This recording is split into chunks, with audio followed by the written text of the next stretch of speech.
So, grabe sobrang positive nito mga kapiksi. Unang-una, nasa inyo yung energy ng swerte kayo sa pera mga kapiksi, no? Nasa inyo are successful. We should say successful. Successful kayo sa pera mga kapiksi, kaperahan. This is abundance of money, guys, and these are the energies of success. Ito yung success, tagumpay.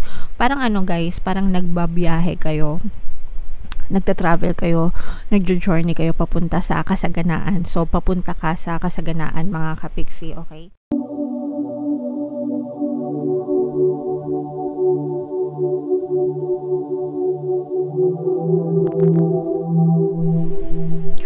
Hello guys, hello Virgo. Welcome back to Pinay Pixie Tarot.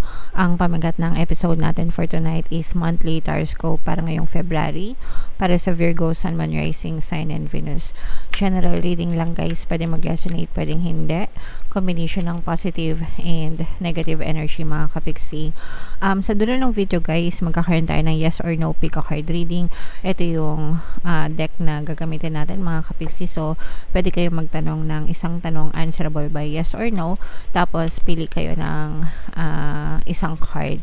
Tingnan natin yung sagot ng tarot sa inyo. Okay? So, unahin natin to mga kapiksi. Tingnan natin yung mga mensahe sa inyo ng inyong mga gabay para ngayong buwan ng Pebrero. Communicate clearly.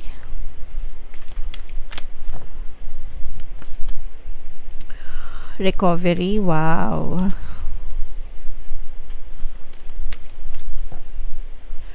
And meron din tayong compromise mga kapiksi. Sobrang ganda nitong mga mensahe para sa inyo. Unahin natin itong communicate clearly and compromise. Dapat sa pakikipag-usap natin sa ibang tao mga kapiksi, sa kahit anong aspeto pa yan, no? Whether sa romantic relationship, sa mga relasyon natin, sa pamilya natin, kaibigan natin, sa mga katrabaho natin, sa negosyo, ganyan, wherever mga kapiksi, kailangan maayos tayong nakikipag-usap palagi. Wag nating dadaanin sa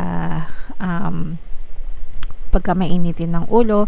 Kailangan malawak yung ating pangunawa and pasensya mga kapiksi.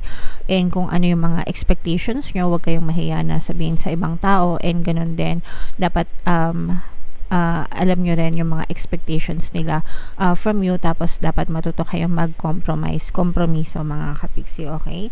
So, para magkaroon kayo ng magagandang agreement, no? Magandang pagsasamahan sa ibang tao mga kapiksi. That's the key. Kaya nga sinasabi nila guys, di ba?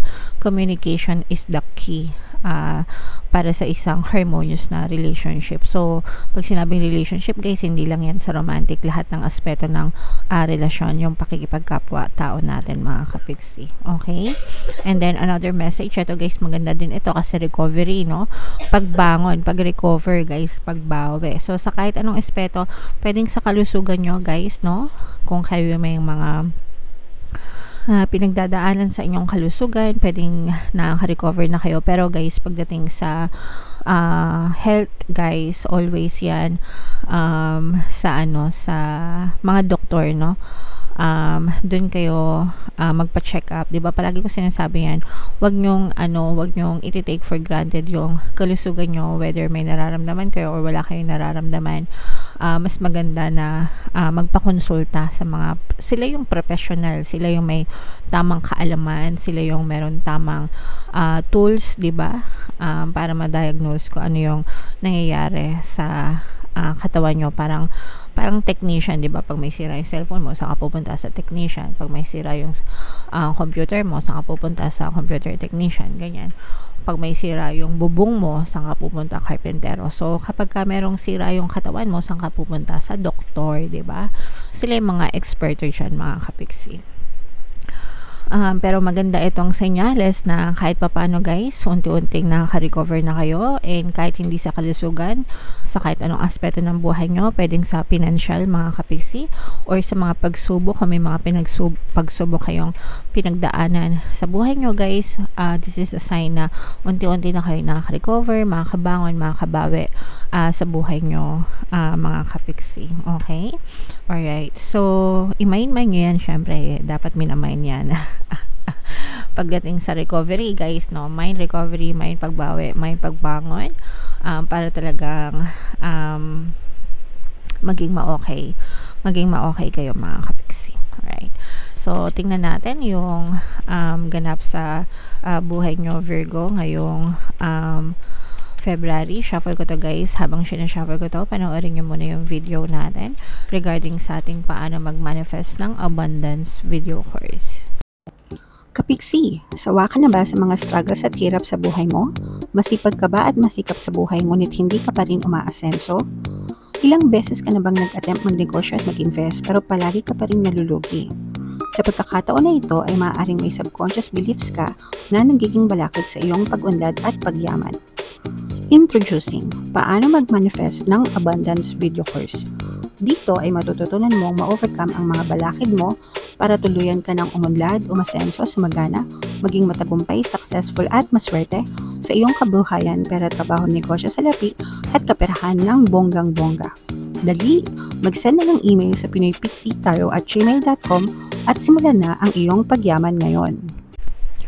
Alright, so sabay-sabay tayo sa pagyaman ngayon 2024 mga kapiksi. Mag-avail na kayo ng course guys kasi sobrang ganda talaga niyan. And good news mga kapiksi, no, dahil ngayong January ay magbibigay ako ng 1 free pampaswerte subliminal sa lahat na mag-avail ng course until January 31. Kaya mag-avail na kayo mga kapiksi. Meron din tayong email coaching, manifest your desires using the law of attraction. If meron kayo mga specific na gusto nyong i-manifest, pwedeng love and relationship, pwedeng money or career, pwede kayo magpabook ng email coaching session with me. Mag-send lang kayo guys ng email sa pinoypixitaro@gmail.com. Wow, grabe. Sobrang positive nito mga kapiksi, no? Virgo guys, kayo ay represent ng Queen of Pens sa ating spread. Lumabas din dito guys yung masculine energy ng Earth sign, Capricorn, Taurus, Virgo, at saka Air sign, Aquarius, Gemini, Libra mga kapiksi. So, grabe, sobrang positive nito mga kapiksi. Unang-una, nasa inyo yung energy ng swerte kayo sa pera mga kapiksi, no? Nasa inyo or successful, we should say successful kayo sa pera mga kapiksi, kaperahan. This is abundance of money guys, and these are the energies of success. Ito yung success, tagumpay. Parang ano guys, parang nagbabiyahe kayo, nagta-travel kayo, nagjo-journey kayo papunta sa kasaganaan. So, papunta ka sa kasaganaan mga kapiksi, okay? So, imagine mo, ayan o, tinan mo, nakasakay sa kalesa, diba? So, nagta-travel, nagpa-progress, nagmo-move towards kasaganaan. This is abundance of money, kasaganaan sa pera mga kapiksi. So, whether nagtatrabaho ka, whether nagdenegosyo ka, whether nag-invest ka, mga kapiksi, ang pupuntahan mo lang ay kasaganaan. Okay? So, i-mind mo na to sa comment section. Mind tagumpay, mind success, mind journey to abundance. Yan. Grabe, ang ganda, diba? Journey to abundance. Gawa kayo ng libro guys, no? My Journey to Abundance. Yan. Kasi, dyan talaga kayo papunta, mga kapiksi, sa kasaganaan. So, mind abundance, mind pagpapala, mind kasaganaan sa pera, kasi dyan talaga kayo papunta mga kapiksi. For some of you guys, I'm sensing na yung iba sa inyo, kung kayo ay may negosyo or nagne-negosyo, pwedeng nag-ano kayo, branch expansion mga kapiksi. And yung iba sa inyo parang nakakakuha or nakahanap din kayo ng mga tamang tao. Parang napapaligiran kayo ng tamang tao na makatulong sa inyo, nag-share ng kanilang inputs or insights, or pwedeng nagko-coach sa inyo or nagme-mentor sa inyo ng kung ano yung tama or dapat nyong gawin, di ba? If you are building wealth, if you are building your wealth mga kapiksi, parang meron nagko-coach sa'yo, nag-guide sa'yo guys. And kung kayo naman ay nasa negosyo, talagang nakikita natin na maganda yung inyong partnership, relationship, no? Kaya nga dito merong saan ba yun? Ito, no? Yung compromise na sinasabi. Parang maganda, maayos kayo makipag-usap sa inyong mga kliyente, sa inyong mga business partners, ganyan, suppliers, kaya talagang nagiging successful palalo and tumitibay yung inyong yung pundasyon ng inyong negosyo sa mga kapiksi natin na negosyante. Kung hindi naman kayo negosyante, let's say for example, nagtatrabaho kayo, ganun din, parang nabibuild nyo yung foundation ng career nyo, no? Kumbaga parang nagkakaroon kayo ng career path, na napapave nyo yung tamang career path para sa inyo, kumbaga nalalatag yun yung ibig ko sabihin, nalalatag nyo yung magandang career path para sa inyong mga kapiksi. So ituloy-tuloy nyo lang yan, and maganda din, parang nararamdaman ko rin yung magandang pag-aalaga nyo sa sarili nyo, and yun talagang dapat na hindi nyo tinitake for granted. Dapat palagi nyong inaalagaan yung inyong mga sarili, mga kapiksi. So, hindi pa kayo nakukontento, and okay lang yan, guys, kasi for some of you, you're still looking for ways to grow, no? Bilang kayo ay mga mature na tao, kumbaga parang gutom pa rin kayo sa ano pang pwede kong i-improve, ano pang pwede kong gawin, paano pa ako mas lalong mag-i-improve. Yan yung mga tanong sa isip nyo. Ano pang pwede kong i-explore, ano pang pwede kong pagkakakitaan, ano pang pwede kong gawin. So, seek and you shall find, mga kapiksi. Yung iba sa inyo parang feeling ko mahilig mag-experiment, trial and error, mga kapiksi, and okay lang yan, kasi hindi nyo hindi nyo malalaman yung resulta kapag hindi nyo sinubukan, mga kapiksi, diba? Excuse me. And maganda rin yung inyong connection sa ibang tao in terms of communication, mga kapiksi. So, syempre, tuloy-tuloy nyo yan, guys, para talagang matuto pa kayo, more knowledge pa, mga kapiksi, kasi kayo din yung magbe-benefit dyan. Alright? Okay. So, yeah, i-mind nyo na yan, Virgo, sa inyong comment section, no? Especially yung nakikita natin na papunta ka sa daan ng kasaganaan. Yan talaga yung title nitong video na to. Kasi ang ganda talaga, mga kapiksi, para sa iyo, Virgo. Okay? So, ito na yung ating yes or no pick a card reading, guys. Shuffle natin. Habang sinashuffle natin, isipin nyo yung tanong sa isip nyo, guys. Answerable by yes or no, mga kapiksi. Okay, so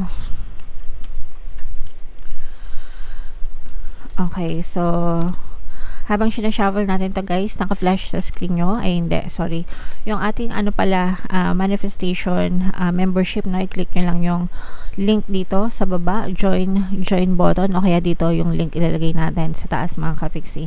Kung gusto nyo mag-join sa membership program natin, magkakaroon kayo ng exclusive videos, ng access sa mga exclusive videos natin regarding manifestation using the power of your subconscious mind and law of attraction. So, hinga ng malalim, mga kapiksi. Tapos, pili kayo ng isang card. Ito yung card 1, ito yung card 2, ito yung card 3. So, kung card 1 ang napili nyo, ang sagot sa tanong nyo ay yes. Kung card 2 naman, ang napili nyo, ang sagot sa tanong nyo ay yes, mga kapiksi. And kung card 3 naman, ang sagot sa tanong nyo ay no, mga kapiksi. Alright? So, comment down below, Virgo, if feeling nyo nakaresonate kayo and yung mga pinapamind ko sa inyo ng mga success, tagumpay, guys, i-mind nyo na yan kasi para sa inyo talaga yan.